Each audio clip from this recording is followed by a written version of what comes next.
Hi friends, ఈ విధంగా లడ్డూలు ప్రిపేర్ చేసుకోండి, చాలా బాగుంటాయి. పల్లీలు వేయించి చల్లారిన తర్వాత పొట్టు తీసి మిక్సీ చేసుకోవాలి. నువ్వులు కూడా వేయించి చల్లారిన తర్వాత మిక్సీ చేసుకోవాలి. తర్వాత ఒక బాండ్లీలో నెయ్యి వేసి కట్ చేసి పెట్టుకున్న కాజు, బాదం వేసి వేయించుకోవాలి. తర్వాత ఈ కొబ్బరి కూడా తురుముకోవాలి. కొబ్బరి కూడా మిక్సీ చేసుకోవాలి.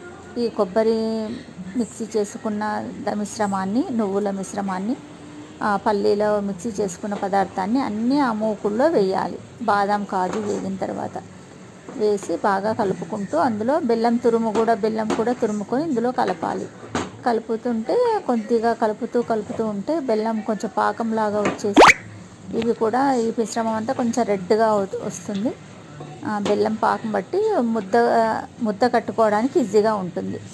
ఈ విధంగా ముద్దలు కట్టుకుంటే కొంచెం చల్లారిన తర్వాత గట్టి పడతాయి. ఇవి రోజు ఒకటి తింటే చాలా మంచిది హెల్త్కి.